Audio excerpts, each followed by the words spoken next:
தமிழ்நாடு அரசியல் இப்போ ரொம்பவே சூடா இருக்கு. அதுக்கு காரணம் என்னன்னு கேட்டா பணம். ஆமாங்க, தேர்தலுக்கு முன்னாடி கட்சிகள் பணத்தை அள்ளி இறைக்கிற மாதிரி தெரியுது. ஆனா அந்த பணமழை உண்மையிலேயே யாருக்காக? இதுக்கு பின்னாடி இருக்கிற அரசியல் கணக்குகள் என்ன? ரொம்ப முக்கியமா உங்களுக்கும் எனக்கும் இதனால என்ன லாபம்? வாங்க இந்த முழு கதையையும் இப்போ ஆழமா பார்க்கலாம். முதல்ல இந்த நம்பரை பாருங்க. 5000 ரூபாய். உங்கள பல பேரோட பேங்க் அக்கவுண்ட்ல டிங்னு ஒரு மெசேஜ் வந்திருக்கும் இல்லையா? சமீபத்துல மாநில அரசு கோடிக்கணக்கான பேருக்கு இந்த தொகையை அனுப்பி வச்சாங்க. ஆனா கதை இத்தோட முடியல. 5000 பெரிய விஷயம்னு பார்த்தா, அட நிப்பாட்டுங்க, அடுத்து ஒரு 9000 ரூபாய் வரப்போகுதுன்னு ஒரு பேச்சு பயங்கரமா போயிட்டு இருக்கு. இதுவும் பல சின்ன சின்ன கிட்டங்களை ஒன்னா சேர்த்து ஒரு பெரிய தொகையா கொடுக்கற பிளான்னு சொல்றாங்க. ஆனா எல்லாத்தையும் தூக்கி சாப்பிடுற மாதிரி ஒரு நம்பர் 12000 ரூபாய், 12000 ரூபாய். மத்திய அரசாங்கம் ஒவ்வொரு குடும்பத்துக்கும் இவ்ளோ பெரிய தொகையை கொடுக்க ஒரு மெகா பிளான் வச்சிருக்கிறதா நியூஸ் லீக் ஆயிருக்கு. என்னடா இது, 5000 அப்புறம் 9000, இப்போ 12000. திடீர்னு ஏன் இப்படி ஒரு பணமழை பெய்யுது? உண்மையில என்னதான் நடக்குது இங்க? வாங்க இந்த கணக்கு பிரிச்சு மேயலாம். சரி, முதல்ல இந்த பெரிய பெரிய நம்பர்ஸ் எல்லாம் கொஞ்சம் உடைச்சு பாப்போமா? இதுக்குள்ள என்னெல்லாம் இருக்குன்னு தெரிஞ்சுக்குவோம்.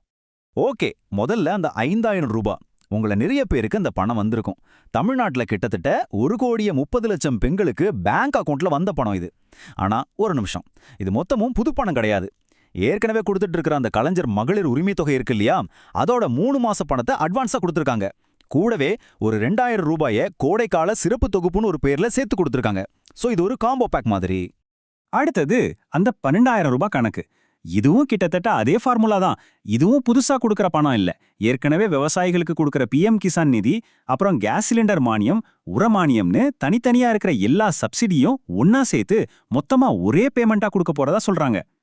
ஓகே, பணம் எப்படி வருதுன்னு பார்த்தாச்சு. ஆனா முக்கியமான கேள்வி, ஏன் இப்போ திடீர்னு மக்கள் மேல இவ்ளோ பாசம் பொத்துக்கிட்டு வருது? இது நிஜமாவே மக்கள் நலனா, இல்ல இதுக்கு பின்னாடி பக்கா அரசியல் கணக்கு இருக்கா? வாங்க கொஞ்சம் டீப்பா பாப்போம். இங்க நடக்கிறது வெறும் நலத்திட்டம் இல்லைங்க. இது திமுகவுக்கும் பாஜகவுக்கும் நடுவுல நடக்கிற ஒரு செஸ் கேம்.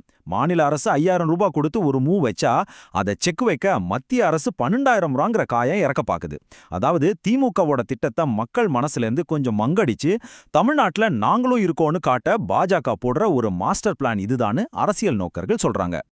இந்த டைம்லைனை பாருங்களேன், உங்களுக்கே ஒரு கிளியர் பிக்சர் கிடைக்கும். 2024 ஆரம்பிக்குது. மாநில அரசு 5000 ரூபாய் கொடுக்குது. அது கொடுத்த சூடு ஆடுறதுக்குள்ள மத்திய அரசு 12000 ரூபாயை பத்தி நியூஸை லீக் பண்ணுது. இது எல்லாத்துக்கும் ஒரே டார்கெட் தாங்க, வரப்போற 2026 தமிழ்நாடு சட்டமன்ற தேர்தல். ஒரு பக்கம் இந்த அரசியல் போட்டி சூடு பிடிச்சிட்டு இருந்தாலும் இன்னொரு பக்கம் ஒரு பெரிய சர்ச்சை கிளம்பியிருக்கு. அதாவது மாநில அரசு இந்த திட்டத்துக்கு பணத்தை எங்கே இருந்து எடுக்கிறாங்க அப்படிங்கிறது தான் அந்த சர்ச்சை.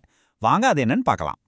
இந்த சர்ச்சையை புரிஞ்சுக்கிறதுக்கு முன்னாடி நாம SC/ST சிறப்பு கூறு திட்டம், அதாவது SCPனா என்னன்னு சிம்பிளா தெரிஞ்சுக்கணும். இது ஒண்ணுமில்ல, தலித் சமூகங்களோட வளர்ச்சிக்கும் நலனுக்கும்னே பிரத்யேகமா ஒதுக்கப்பட்ட நிதி. இப்போ கிளம்பி இருக்கிற குற்றச்சாட்டு ரொம்பவே சீரியஸானது. தலித் மக்களோட முன்னேற்றத்துக்காக ஒதுக்கப்பட்ட அந்த SCP நிதியை எடுத்து இந்த மகளிர் உரிமை தொகை திட்டத்துக்கு பயன்படுத்திட்டாங்க அப்படின்னு சொல்றாங்க. இது சும்மா வாய் வார்த்தை இல்ல. தலித் விடுதலை இயக்கம் இது சம்பந்தமா தேசிய பட்டியல் சாதியினர் ஆணையத்துல முறையான புகாரே கொடுத்திருக்காங்க. சரி, இந்த அரசியல் சர்ச்சையெல்லாம் ஒரு பக்கம் இருக்கட்டும். ஆனா இந்த பணமெல்லாம் உங்களுக்கு வந்து சேரணுமா வேணாமா? அதுக்கு ஒரு மாஸ்டர் கீ இருக்கு. அதுதான் உங்க ரேஷன் கார்டு.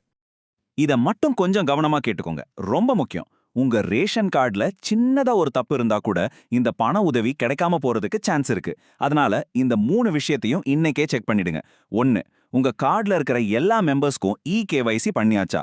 2, ஆதார் கார்டு எந்த தப்பும் இல்லாம கரெக்டா லிங்க் ஆகியிருக்கா? 3, வருஷத்துக்கு ஒரு தடவையாவது ரேஷன் கடைக்கு போய் உங்க கைரேகையை வச்சு பொருள் வாங்கியிருக்கீங்களா? இந்த 3ம் பக்காவா இருந்தாதான் பணம் உங்க அக்கௌண்ட்டுக்கு கரெக்டா வந்து சேரும்.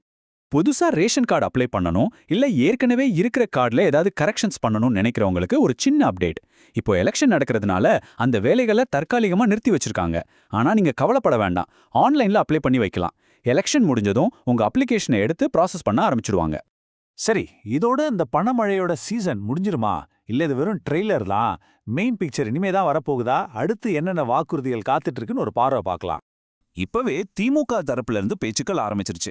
திரும்பவும் ஆட்சிக்கு வந்தா மாசம் கொடுக்கிற 1000 ரூபாய் உரிமை தொகைய 2000 ரூபாய டபுள் ஆக்குவோன்னு சொல்றாங்க. அது மட்டும் இல்ல, 5 சவரன் வரைக்கும் வச்சிருக்கிற நகைக்கடனை தள்ளுபடி செய்யறத பத்தியும் டிஸ்கஷன் போயிட்டு இருக்கு. இது போக இன்னும் நிறைய பேரை இந்த திட்டத்துல சேர்க்கணும்னு பேசிட்டு இருக்காங்க. ஸோ கடைசியா பார்க்கும்போது நலத்திட்டங்களும் அரசியலும் ஒன்னோட ஒன்று பிரிக்க முடியாத அளவுக்கு கலந்துருச்சு. இப்போ நம்ம முன்னாடி இருக்கிற கேள்வி இதுதான். கட்சிகள் கொடுக்குற இந்த வாக்குறுதிகள் எல்லாம் உண்மையினே நம்மளோட நலனுக்காகவா, இல்ல எலெக்ஷன்ல ஜெயிக்கிறதுக்கான ஒரு ஆயுதமா? இத பத்தி நீங்க என்ன நினைக்கிறீங்க?